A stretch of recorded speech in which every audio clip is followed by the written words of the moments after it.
both tennis teams found themselves in the MAC championship round. New men's hockey captains were announced, and we give out Bobcat Breakdown yearly awards. The guys react to all that and so much more. For the final time this year, this is Bobcat Breakdown.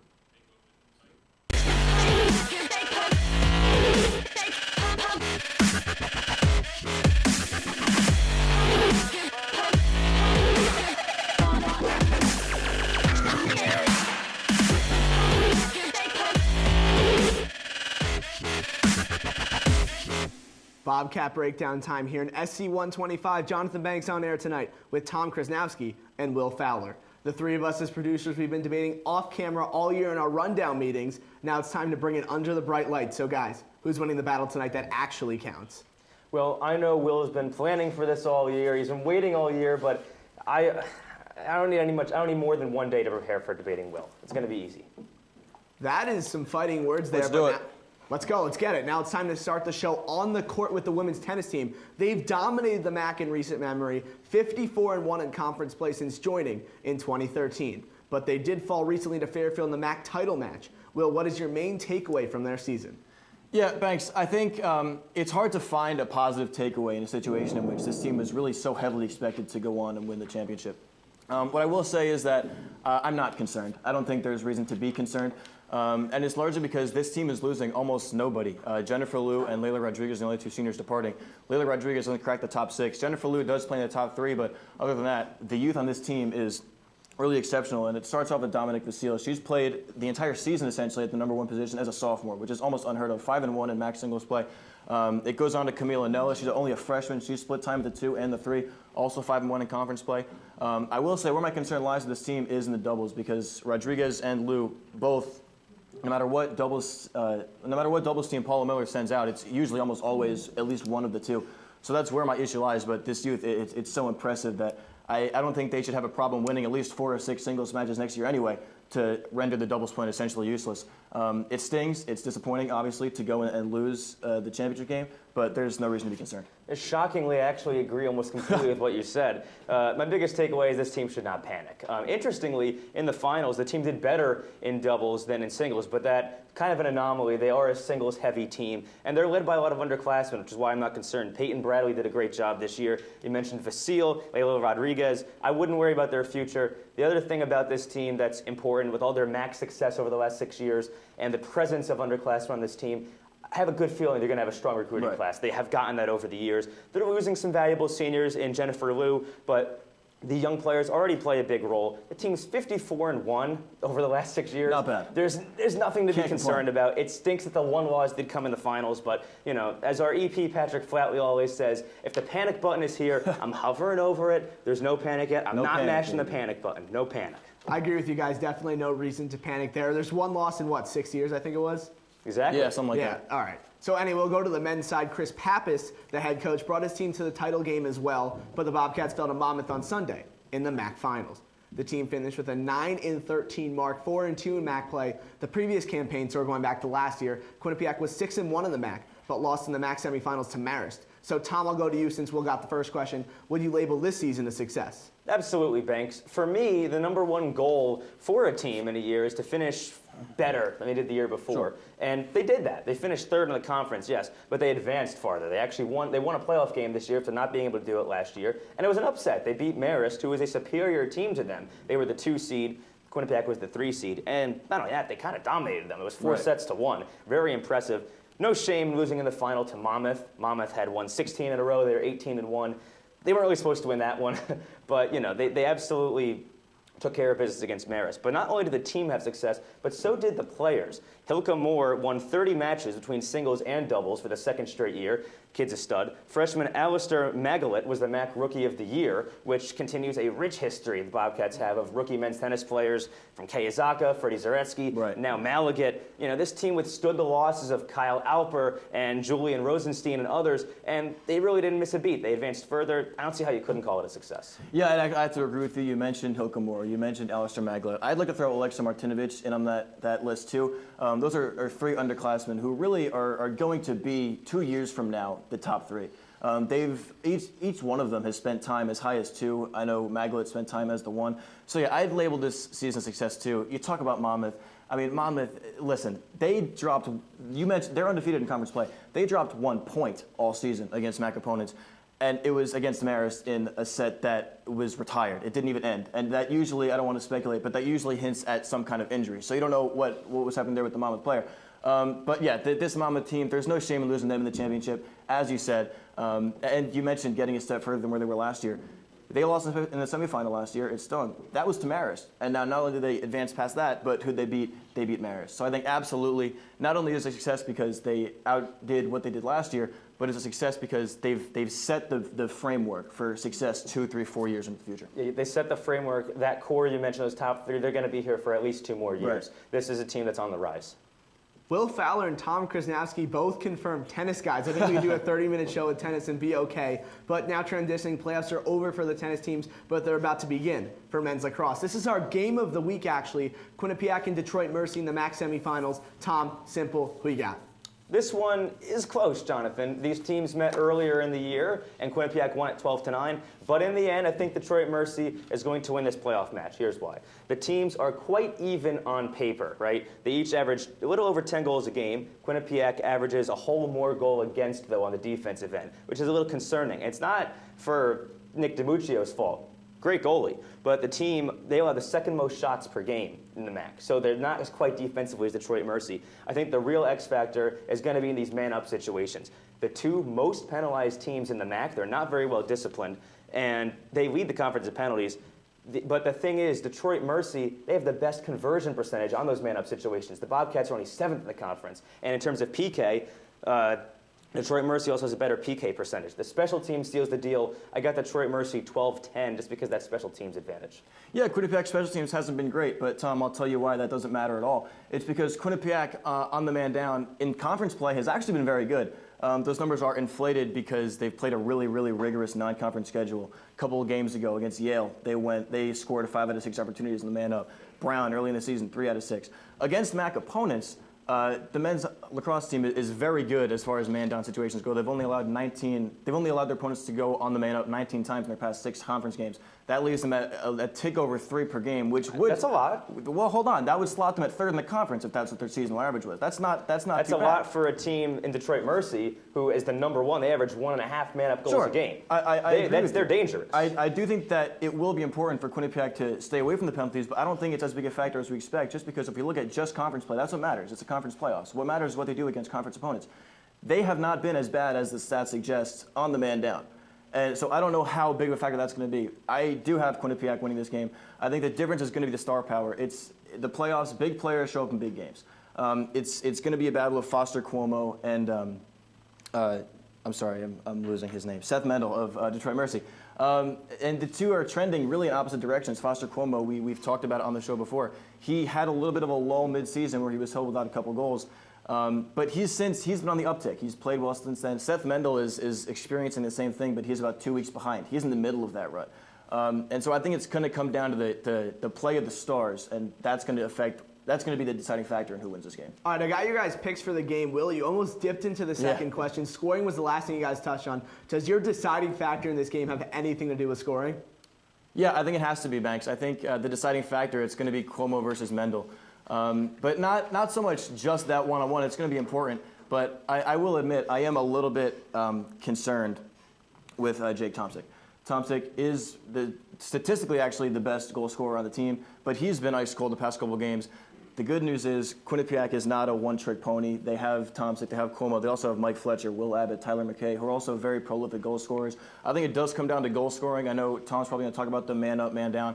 I don't know if that's going to have as big as impact as we both think it will. But yeah, I think it's going to come down to the stars and what they can do under the bright lights. Tell you what, I think it's concerning that we're agreeing as much as we are. But I think Jake Tomczyk is the deciding factor because, as you mentioned, he's been on a bit of a cold streak. He still is their statistical leader in goals and points. But another key thing that he's one of the leaders in is penalty minutes. Right, I can tie that back into the X factor earlier. Second most penalties on the team with 5 already this season. And when they played Detroit Mercy earlier this year, 2 of those 5 penalties. So I think it all comes down to Tomczyk. If he gets back on track and starts scoring those goals again, they can win. But if he gets into penalty trouble into the box, that means he's not scoring goals, and it means it's man down. And I think that's what's going to end up happening. That's why I have Detroit Mercy. Man, all this talk, I mean, in our production meetings and our rundown meetings this year about how you guys are going to disagree and get into and everything, so that wasn't really intense. You agreed on everything, but hopefully you'll just have to wait until after this commercial break. Nick Germain, new captain of the men's hockey team. How do Tom and Will feel about that? There's so much more to discuss. Find out next.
Welcome to the WQAQ Morning Show. Dan Ball and Emma Spagnolo joining you here from the QAQ studios in Hamden. And Emma, it is that time of year again.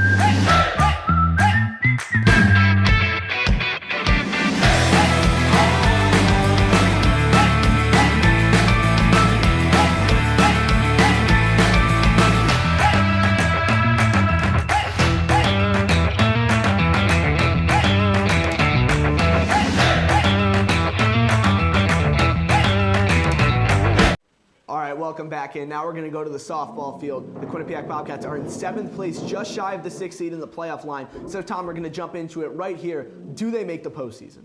Quite simply, Banks, no, they don't. Oh, wow. This team is just too weak offensively to really make the noise necessary to make the playoffs to where they're at.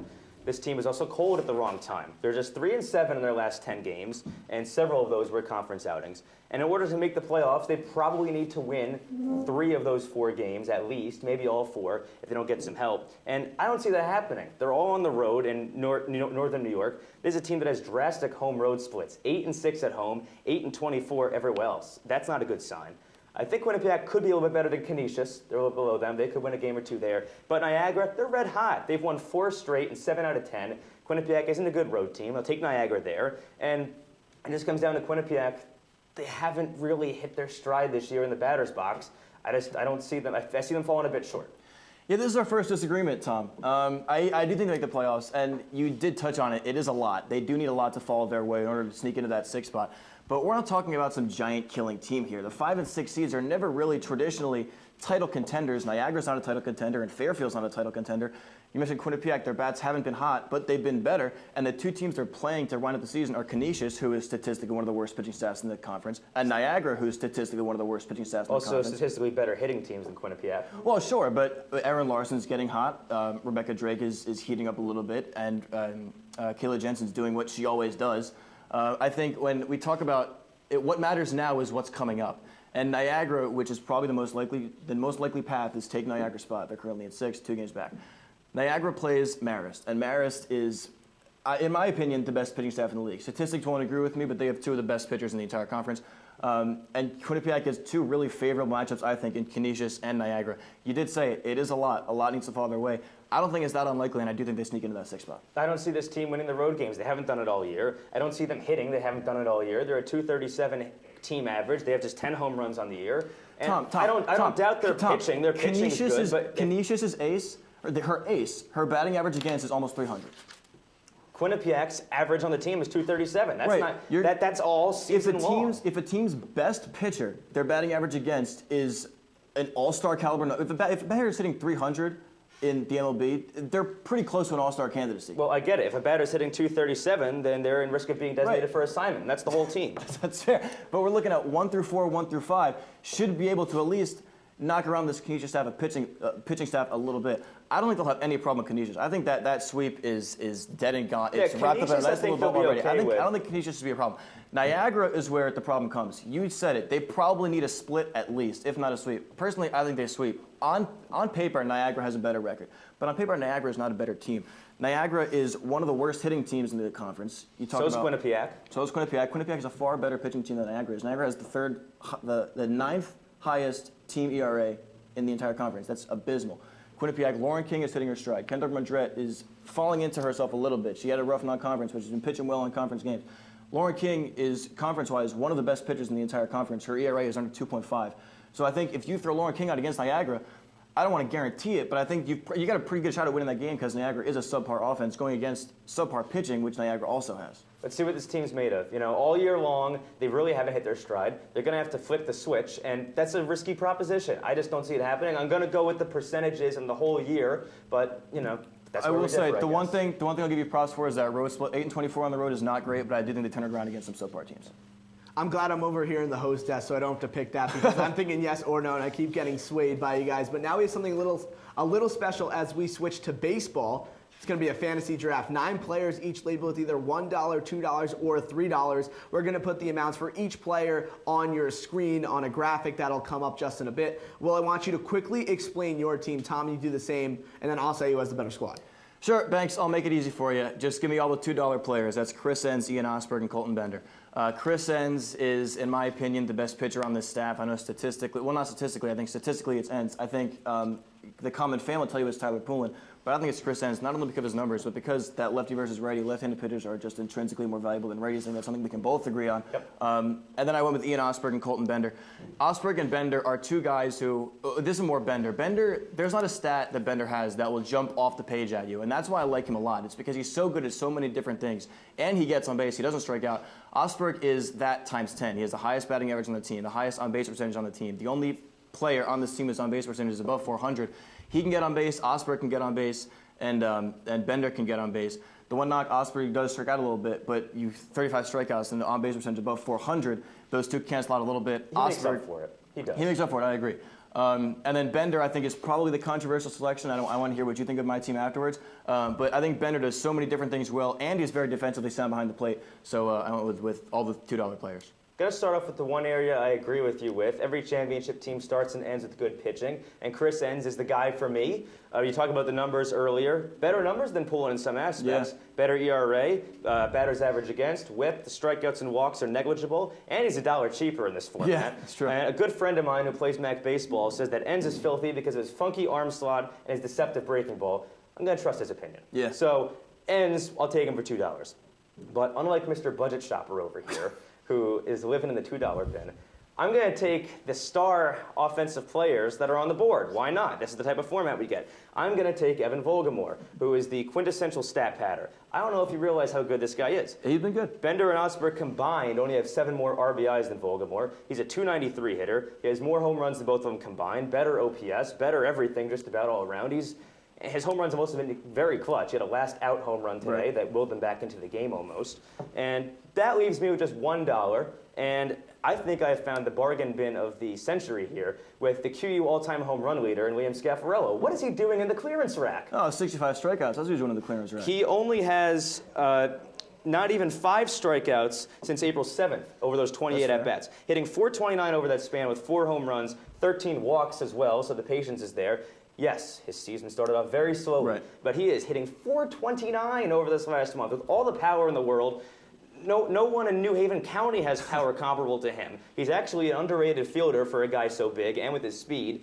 I don't see why I wouldn't take him for $1. He's worth the flyer. So if we each have ends, that comes down to Bender and Osberg versus Volgamore and Scaffarello. And I'm going to take those guys. They got the power, they have the stats, they have everything. You have your little cutesy, Bender's good, but he doesn't do everything. He doesn't have a stat well, no, pattern. that's the opposite. My argument was that he does do everything, so you weren't listening. But Scaffarello, I will agree that he has heated up very well as of late. He had a great series against Ryder. But if we're looking at a full body of work, Vogelmoor has been better than both Osberg and Bender. I can agree with you that. But Osberg and Bender have both been far better than Scaffarello, and that's the trade-off is. Scaffarello has been scorching hot. He had 2 home runs in the game against Rider this past weekend. But look at the full body of work. I that's what believe this that is to about. be the real This Liam is- Scaffarello. That's the thing. I That's believe fair. that to be him. That's fine. I think the quite 4 frankly, years have shown that. I would probably agree with you, but if we're talking about full bodies of work and what players have done from opening day to now, we're not saying which 3 players would you pick if you had a team tomorrow. We're saying full bodies of work. Who do you take if you had $6? Well, I'll take the guy who's a home Hey, run do you leader. guys even care what I'll I have take to the say? home run leader Yo, in, Tom, Will. in team history. Yo,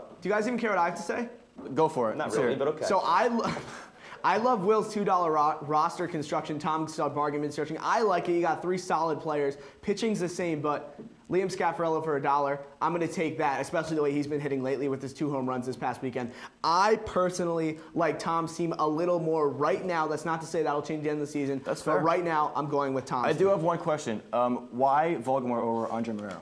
I take Vogelmoor over Marrero because I just feel like the Vogelmoor is more of a clutch hitter. I like his power game a little bit more. Leads the team in extra base hits. It's splitting hairs. They're both really good, but I like the cleanup man. I'll take Vogelmoor.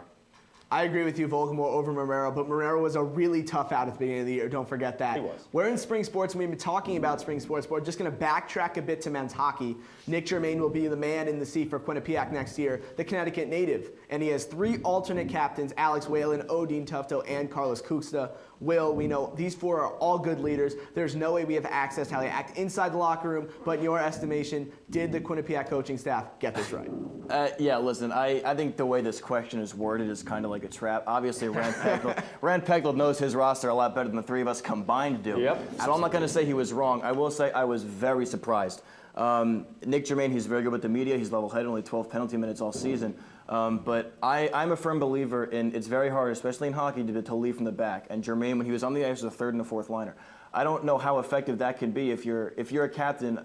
I'm a believer in don't tell me, show me. And I think you need to be on a top line in order to do that. I do like the selection, quite honestly, I do. I think he has it all, but the on-ice abilities and playing on that 3rd and 4th line, I think that's where my questions arise. That being said, I'm not going to lose sleep over this selection. I don't mind it at all. Yeah, at first glance, it was way out of left field. We were all very surprised, but I think when you look deeper into things, I think Germain can be and will be a very good captain for this squad. I'm a firm believer that the best player on the team should not just be the captain, and sort of the inverse of what you said. I think it should be the person who the teammates respect and value the most, and clearly they have. When he missed time with injury this year, they said he missed time with injury.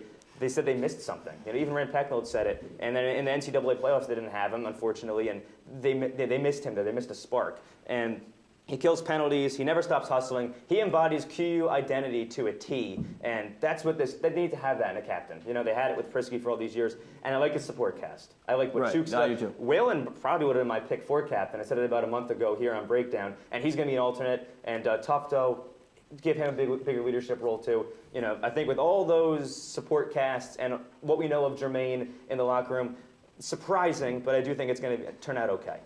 Yeah, I'm a firm believer in locker room character, things that we can't see. And Nick Germain might not play as much, but I really think that this is a good decision by the coaching staff. All 4 definitely worthy, so we'll see what happens next year when Germain takes the seat from Chase Prisky. But looking ahead, we're at our final commercial break of the year. When we come back, Tom and Will hand out their Bobcat Breakdown Awards, and the 3 of us sign off as producers for one final time. Keep it here.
Welcome to the WQAQ Morning Show. Dan Ball and Emma Spagnolo joining you here from the QAQ studios in Hamden. And Emma, it is that time of year again.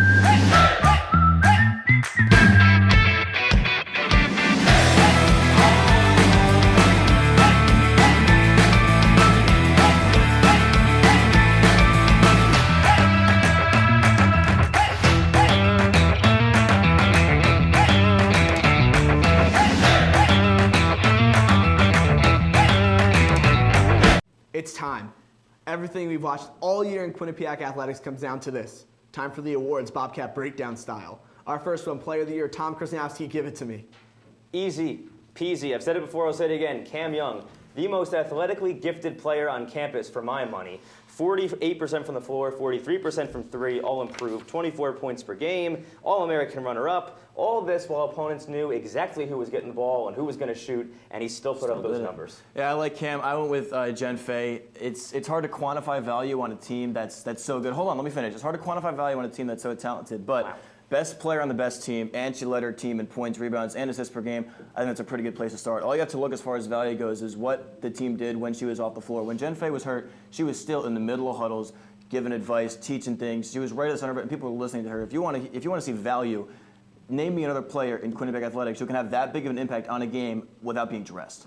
Quinnipiac went 4-0 without Jen Fay. I would not want to know the men's team's record without Cam Young. Well, how'd the men's team do in the playoffs?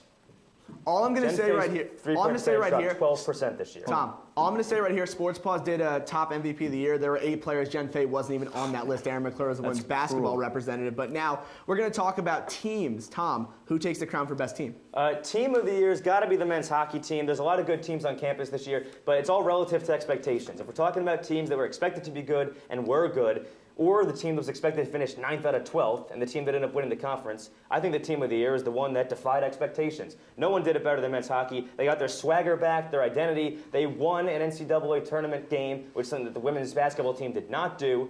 I don't see how it couldn't be men's hockey. They defied all expectations, and they got their vibe back. Well, first of all, you can't compare the ECAC favorite to a mid-major team in March Madness. That's aside from the point. I do agree with you in the sense that it's a different definition of how the question is asked. I did say women's basketball. Men's hockey, yeah, they did. We're expected to finish 9th, and I think if that's how you want to ask the question, they're a viable pick for Team of the Year. But it wasn't about just their undefeated regular season, the women's basketball team. It was about the ease that they cruised through it, and a 30-point win in the national championship game. They hardly broke a sweat against MAC opponents, and so that's why I chose them as the Team of the Year. Okay, interesting. I got Tom with both of those, with men's hockey and Cam Young. But Will, save yourself. I know what you're going to say, and it's the right answer. Give me the game of the year. Thanks. You'll agree with me on this one. Let's take a trip back to November 7th, 2018. It's been swept under the rug. Everybody's forgotten about it. The men's soccer semifinal game against Marist. 2-0. Quinnipiac couldn't find anything. They get a goal before halftime. They get a goal right after halftime, and it's 2-2 going down to the wire. Yepe Highway, a beautiful ball into Roman Danilo. It looked like it was all wrapped up in a tight little bow. Quinnipiac trip to the final. Ends up, Marist ties it less than 2 minutes later. Overtime, Marist forces a penalty. Jared Mazzola saves it, and a shootout that goes to 10 frames. I think it's got to be the game of the year. If that was a regular season game, it's the game of the year. The fact that it got Quinnipiac into the championship game makes it a no-doubter for me. Men's hockey versus UMass. Electric atmosphere. It put Quinnipiac hockey back on the map after years that had hurt their branding and their national standing. They're back in a big way. They beat the #1 team in the nation. Not the #1 team in the MAC. They beat the #1 team in the nation, and they beat them 4-0. Our own Shane Dennehy said it was the best goaltending performance he's ever seen, and Shane Dennehy's never wrong. We can agree on that. He said that that the soccer game was the 5th best moment of the year, and we're not going to argue with Shane. Well, Shane's wrong. Yeah, Shane's wrong there. I mean, Andrew Shorridge had a 32-save shutout. That was the best hockey goaltending performance I've seen in front of my eyes, but ridiculous from Mazzola, saving 3 it's about penalty kicks in that magnitude. one. It's about Will's got that one right. Tom's got the other two in my opinion. #1 team in the nation versus #1 team in the MAC. Which is better? It doesn't matter. It's the whole scene. But anyway, why don't you talk about this in your final roar? I know you have a different topic, but Will, the stage is all yours right All now. right. Whew, breathe. So this year in sports for Quinnipiac has been one of the most special in recent memory. It started all the way back in the fall with men's soccer, as I just mentioned. They finished second and hosted a conference championship game.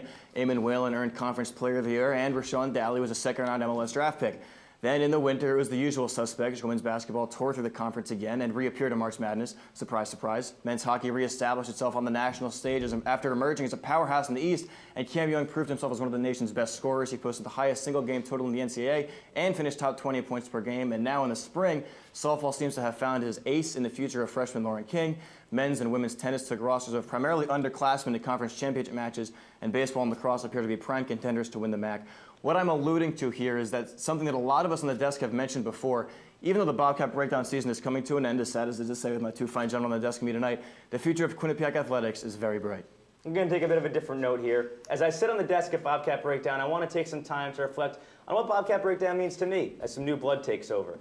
Bobcat Breakdown was the first show I ever came to at Quinnipiac, and I was hooked from the start. I owe everything over these last years to my original EPs, Brian Schwartz and Shane Dennehy. Their passion for the show made working on it enjoyable and made me want to be an executive producer this year. And where to begin with this year? Jonathan Banks has always been at my side. No one works harder or is more dedicated than him. The guy next to me, Will Fowler, is one of the most creative people I know as much as we fight, and he brought an element of comic relief to the group that was much appreciated. And finally, the APs, or should I call them the EPs. I've been a part of Breakdown for 2 years, but it's time to turn things over. Pat and Connor have two of the brightest futures of anyone I know here, and our friend Joe Grippo is off to a new challenge over at Sports Paws. I look forward to seeing what you guys have in store next year. The shows could not be in better hands. You guys both summed it up perfectly. So as MJ Baird says, I'm going to yield to redundancy here, but Tom and Will covered it all. It was a remarkable year in Quinnipiac athletics, but the Breakdown crew I got to work with was even more special to me. A shout out to you guys for making every Sunday afternoon and Tuesday night my favorite moments on campus. But that wraps up another episode and another year in Studio 125 for Q30 Sports. Make sure to follow our website at Q30TV.com and smash that follow button on Twitter at Q30 Sports. For Will Fowler, Tom Krosnowski, and myself, we'll see you next fall. Same time, same place.